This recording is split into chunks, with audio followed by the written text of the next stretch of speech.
Herkese salam. Bu videoda ingiliscində cümlə quruluşlarından biri olan nida cümləsi haqqında danışmaq istəyirəm. Cümlə quruluşlarından əmr cümləsi haqqında bir video var kanalda. Amma nida cümlələri haqqında verəcəyim izah, yəni sırf testə yönəlik bir izahdır. Birinci başlayaq, nida cümlələrinin quruluşu necə olur? Nida cümlələri iki cür olur. What-la başlayanlar və how-la başlayanlar. Hər ikisinə ayrı-ayrılıqda düstur verəsiyik. Başlayaq what-un düsturundan. What-dan sonra an artiklı yazırıq, sonra sifət gəlir, sonra isim gəlir, sonra mübtəda, sonra xəbər. Burada diqqət elədisə əgər an artiklını mötərizədə vermişəm. Səbəb də odur ki, burada an artiklı ola da bilir, olmaya da bilir. Konkret var deyə bilmərik, yox da deyə bilmərik. Bu asılıdır bizim ismimizdən. Əgər ismimiz sayıla bilən və təhdədirsə, o zaman artikl mütləqdir. Əgər ismimiz sayıla bilmir və yaxud da cəmdədirsə, bu zaman artikl olmamalıdır, an artiklı olmamalıdır. Yəni, testdə veriləndə buna əsasən də seçə bilərik. Yəni, məsələn, baxsan ki, quruluş düstur düzdür, amma artiklı verilib sayıla bilməyən isimdən və yaxud da cəm isimdən, ona görə testimiz səhv olmuş olur. Və yaxud da isim sayıla bilir, amma artiklını verməyiblər, o da səhvdir. Yəni, burada artikl çox önəm kəsb edir. Məsələn, nümunələrə baxaq. What an interesting story it is. What an interesting story it is. Bu cümləyə baxsaq, what-dan sonra an artiklı gəlib, yəni an artiklı gəlib. Burada an artiklı bizim sifətimizin saitlə ya da samitlə başlamasına asılıdır. İsmimizlə sayılıb-sayılmağına görə baxırıq. Ya da an yazmaq isə sifətimizdən asılıdır. Sifətimiz saitlə başlayırsa an yazırıq, samitlə başlayırsa yazırıq. What an interesting. Burada interesting saitlə başladığı üçün an yazmışıq. Story baxmayaraq samitdən başlayır. Yəni burada ya da an olması isimdən asılı yox, sifətdən asılıdır. Story sayıla bilir və burada artiklımızın olması mütləqdir. It is. Əgər diqqət elədirsə, burada həm story isim verilir, həm də mübtəda verilir. Mübtəda hər hansı bir şəxs də ola bilər, əvəzlik də ola bilər. Başqa bir cümlə üzərində baxaq. What a lovely weather it is. What a lovely weather it is. Baxın, burada artikl yazmadıq. Niyə? Çünki weather sayılmır və ona görə də artiklımız olmayacaq. Əgər bizə artikl verilsə variantlarda, deməli o test səhvdir. Növbəti nümunəyə baxaq. What a beautiful girls they are. What beautiful girls they are. Baxın, burada girls cəmdədir, ona görə də artikl olmayacaq. Və diqqət elədirsə əgər, burada isim cəmdə olduğu üçün she ya da he deməyəsik. Yəni, burada boys da verilə bilər. O zaman he ya da she demirik, they deyirik və they olduğu üçün də avtomatik xəbərimiz də dəyişir. Ona uyğun olaraq is yox, are olacaq. Yəni, burada bəzən testlərdə verirlər ki, what beautiful girls she is. Burada niyə səhvdir? She təhdədir, amma girls cəmdədir, they olmalıydı. Yəni, bu nüanslara diqqət eləyək. What-dan sonra the artiklı birbaşa gəlməz və yaxud da what-dan sonra gələn sifət və isim yan-yana işlənər. Ortada the təyin edicisi işlənməz. Yəni, what-un düsturunda sifət və isim yan-yana işlənir və əlavə bir mübtəda verilir. Bunu nəyə görə vurğulayıram? How-da daha yaxşı anlayacaqsınız. Çünki how-da sifət və isim yan-yana gəlmir. Ortada mütləq bir təyin edici olmalı.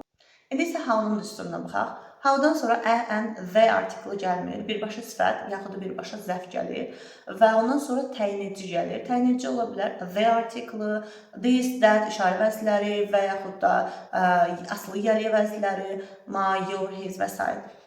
Ondan sonra isə hər hansı bir isim, yəni mübtədamız gəlir, sonra isə xəbərimiz. Burada mübtəda dediyimiz təyin edicili isim də ola bilər, hər hansı bir şəxsə vəzliyi də ola bilər və yaxud da adam adı da ola bilər və ondan sonra xəbər dediyim kimi. Və yenə də what-un düsturu ilə how-nun düsturuna əgər diqqət eləsəz, burada görə bilərsiniz ki, what-un düsturunda sifət və isim heç bir maneəsiz yan-yana gəlir. How-nun düsturunda isə sifətdən sonra mütləq təyin edici, sonra isim gəlir. Yəni, burada sifətlə isim yan-yana işlənə bilməz. Əgər mübtədamız isimlə, belə deyim də, isimlə ifadə olunubsa, yəni burada sifətlə isim arasında mütləq təyin edici olmalıdır how-nun düsturunda. Bu da fərqlərdən biridir.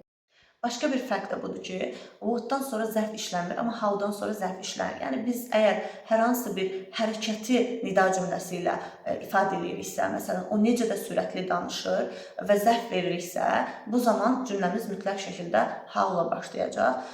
Məsələn, nümunə üzərində izah eləyək. How fast she speaks English. How fast She speaks English. Burada what fast deyə bilmərik. Təbii ki, hər ikisi aid olduğu üçün fast bilirik ki, həm sifətli, həm zərfli. Amma hər ikisi aid olduğu üçün artıq burada what-la işlənə bilməz. How-la verəsirik. Və burada bir nüans da vurgulamaq istəyirəm ki, sonda burada English sözü işlətdik, amma normalda bütün düsturlarda sonda xəbər demişdik və bəzən şagirdlər variantda sonda hər hansı bir xəbər olmayan bir söz gördüklərimizdə English və yaxud da how beautifully she draws a picture. Baxın, burada sonda picture gəldi. Niyə? Çünki draw'un tələb elədiyi sözü idi. Şəkil çəkir, tamamlıq işlənə bilər. Yəni xəbərin aid olduğu söz xəbərdən sonra gələ bilər. Baxmayaraq ki, düsturlarda həmişə sonda xəbər deyirik. İndi isə bir neçə test nümunəsi üzərində izahına baxaq. 21-ci testdən başlayırıq. A variantında quarrels cəmdə verilib və eyni zamanda article verilib. Biz demişdik ki, isim təkdə və sayıla bilənsə ancaq article yaza bilərik. Ona görə A variantı səhvdir. B variantına baxırıq. B variantında what a long quarrel it is düzgündür. Burada problem yoxdur. C variantına baxırıq. How long quarrels they are. Burada how-da sifət və ismin arasında təyin edici olmalıydı. Plus burada ya təyin edicili isim ya da mübtəda verilməlidir. Hər ikisi eyni anda verilməz. D variantına baxırıq. How-dan sonra an article gəlməz. Y variantına baxırıq. Yenə də long və quarrel sifət və isim təyin edicisiz olub və burada is qabağa keçib. Həmçinin də həm isim, həm də mübtəda verilib. Yəni quarrel, həm də it verilib. İkisi də verilməz. 22-ci testə baxırıq. 22-ci testdə cümləni oxumasaq da olar. Yalnız variantlar üzərindən də gedə bilərik. Məsələn, A variantında news sayılmır, qarşısında an artiklı olmaz. B variantı düzgün cavabdır. C variantında what-dan sonra z artiklı gəlməz. D variantında is xəbər sonda işlənməlidir, amma əvvələ keçib. Həmçinin yenə artikl verilib. Y variantında isə yenə what-dan sonra birbaşa xəbər gəlib, səhvdir və həmçinin də sifət və ismin arasında təyin edici verib. Ona görə də Y variantda səhv cavabdır. Düzgün cavab B variantı. 23-cü testə baxırıq. A variantından başlayaq. How easy the homework is tamamilə doğrudur. How-dan sonra sifət gəlib, sonra təyin edici, sonra isim, yəni mübtədamız və xəbərimiz. B variantına baxırıq. How easy homework. Burada easy və homework yan-yana işlənməz. Mütləq easy-dən sonra, sifətdən sonra təyin edici verilməli idi. C variantına baxırıq. What easy the homework is. Burada isə tam tərsinə what-da sifətdən sonra ismin qarşısında təyin edici işlənməz. D variantına baxırıq. Homework sayılmır və qarşısına article verilib. Həmçinin də ekstradan bir mübtəda da olmalı idi burada. Homework is yox, homework it is ola bilərdi. Y variantına baxırıq. What-dan sonra the article işlənməz. Ən işlənə bilir, amma the article işlənmir. 4 ilə davam edirik. What a lovely smiles. Burada smiles cəmdə olduğu üçün ən artiklına ehtiyac yoxdur. B variantına baxırıq. What a lovely smile have you. You have ola bilərdi. Burada da xəbər əvvələ keçib. C variantına baxırıq. How lovely smile have you. Yenə də burada how-dan sonra sifət və isim yan-yana gəlib ortada təyin edici olmalı idi və have qabağa keçməməli idi. D variantına baxırıq. What a lovely smile you have. Tamamilə doğrudur. What-dan sonra an article, sonra sifət, sonra isim, sonra mübtəda, sonra xəbər. Y variantına baxırıq. How lovely smile you have. How-dan sonra sifət gəlib, sonra təyin edici yoxdur. Yenə də səhvdir. Deməli, düzgün cavabımız oldu D variantı.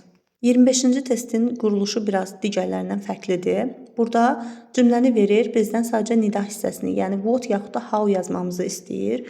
Onu da quruluşa əsasən baxıb qərar veririk.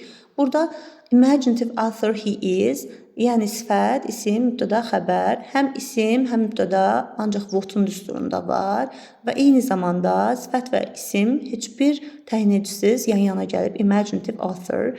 Yəni burada how olma ehtimalı belə yoxdur. Ona görə də A, Y, C variantları gedir və author, yəni writer deməkdir. O da sayıla bilir. Sayıla bilən olduğu üçün article yazmalıyıq. Cavab olacaq B variantı. 26-ya baxaq. What an honest the man is. Burada what-dan sonra sifət, sonra isə təyin edici gəlib. Bu how-nun düsturundadır. Yəni what-da sifət və isim yan-yana gəlməlidir. B variantına baxırıq. What an honest men are they. What an honest men ola bilməz. Niyə? Çünki men cəmdədir və qarşısına article işlənməz. C variantına baxırıq.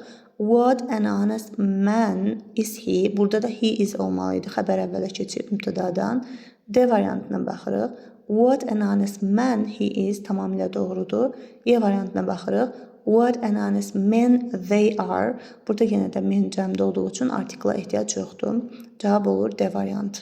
27-ci testdə A variantında what an unusual present is it. Burada present cəmdə də artikla ehtiyac yoxdur və yenə is qabağa keçib. B variantına baxırıq. What an unusual present is it. Yenə də burada is qabağa keçib. C variantına baxırıq. What an unusual present it is. Tamamilə düzgündür. D variantında what unusual the present it is. Burada həm present sayıla biləndə artikel yoxdur, həm də sifət və isim arasında təyin edici verib, yəni the article verib, yan yana gəlməlidir. Halbuki sifətlə isim. Ona görə səhvdir. Y variantına baxırıq. What an unusual present it is. What an unusual present. Burada yenə present cəmdə də artikla ehtiyac yoxdur və artikel olmasa belə səhv idi. Niyə? Çünki they are olmalıydı. Düzgün cavabımız olur C variantı. What an unusual present it is. Nida cümlələrindən bu qədər. Ümid edirəm ki, faydalı oldu. Hər kəsə uğurlar.